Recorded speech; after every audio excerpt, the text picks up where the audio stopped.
గద్దర్ అవార్డుల విధి విధానాలు ఖరారు చేస్తూ తెలంగాణ ప్రభుత్వం ఉత్తర్వులు జారీ చేసింది. ముఖ్యమంత్రి రేవంత్ రెడ్డి ఇచ్చిన మాట ప్రకారం ఇవాళ జీవో నెంబర్ 25ను విడుదల చేసింది. తెలంగాణ సినిమా రంగానికి విశేష సేవలందించిన పైడి జయరాజ్, కాంతారావు, ఎం ప్రభాకర్ రెడ్డి పేర్లతో అవార్డులు కొనసాగించాలని ప్రభుత్వం నిర్ణయించింది. 2014 నుంచి 2023 వరకు అప్పటి తెలంగాణ ప్రభుత్వం చలనచిత్ర అవార్డులను ఇవ్వకపోవడంతో ఆ సంవత్సరాలకు కూడా ఒక్కో ఏడాదికి ఉత్తమ చలనచిత్రానికి అవార్డులు ఇవ్వాలని నిర్ణయించారు.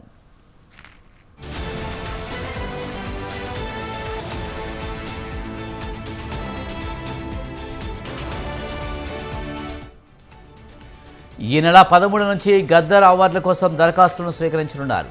ఫీచర్ ఫిలిం కేటగిరీలో మొట్టమొదటిసారిగా ఉర్దూ భాషా చిత్రాలకు కూడా అవార్డులు ఇవ్వాలని ప్రభుత్వం నిర్ణయించింది.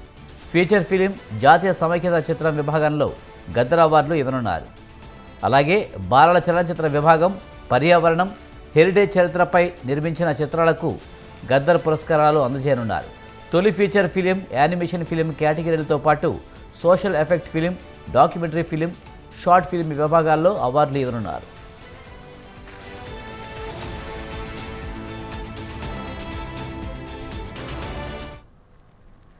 గద్దర్ అవార్డుల విధి విధానాలు ఖరారు చేస్తూ తెలంగాణ ప్రభుత్వం ఉత్తర్వులు జారీ చేసింది. దీనికి సంబంధించి మరింత సమాచారాన్ని మా కరెస్పాండెంట్ వేణు అందిస్తారు. వేణు, గద్దర్ అవార్డులకు సంబంధించి విధి విధానాలు ఖరారు చేస్తూ ప్రభుత్వం ఉత్తర్వులు ఇచ్చినట్టు తెలుస్తుంది. పూర్తి సమాచారం ఏంటి?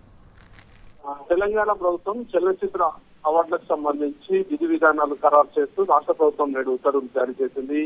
ముఖ్యమంత్రి రేవంత్ రెడ్డి చెప్పిన విధంగా గద్దర్ అవార్డులకు గాను ఈ రోజు ప్రత్యేకంగా ఐఎన్పిఆర్ ప్రత్యేకంగా జీవో నెంబర్ 25 జారీ చేసింది. సినిమా రంగానికి విశేష సేవలు అందించిన పైడి జయరాజ్, కాంతారావు పేర్లపై ప్రత్యేక అవార్డులు ఇవ్వాలని ఇప్పటికే ప్రముఖ నటులు ఎం ప్రభాకర్ రెడ్డి పేరుపై ఉన్న ప్రజాదరణ పొందిన చలనచిత్రాలు అవార్డులు కొనసాగించాలని చెప్పి ప్రభుత్వం నిర్ణయించింది. అందులో భాగంగా 2014 నుండి 2023 వరకు అప్పటి తెలంగాణ ప్రభుత్వం చలనచిత్ర అవార్డులను జారీ చేయకపోవడంతో ఆ సంవత్సరాలకు కూడా ఒక్కొక్క సంవత్సరానికి ఒక ఉత్తమ చలనచిత్రానికి అవార్డు ఇవ్వాలని చెప్పి నిర్ణయించారు. ఫీచర్ ఫిలిం కేటగిరీలో మొట్టమొదటిసారిగా ఉర్దూ భాషా చిత్రాలకు కూడా అవార్డులు ఇవ్వాలని ప్రభుత్వం నిర్ణయించింది. ఇక దీనికి సంబంధించి ప్రభుత్వం కాసేపటి కిందటే నెంబర్ 25 విడుదల చేయడం జరిగింది. ఏదైతే ఈ అవార్డులు ఉన్నాయో, ఎవరెవరు అర్హులు ఉన్నారో వారందరూ కూడా వీటికి అప్లై చేసుకోవాలని చెప్పి కూడా చెప్పడం జరిగింది. Right, thank you Venu.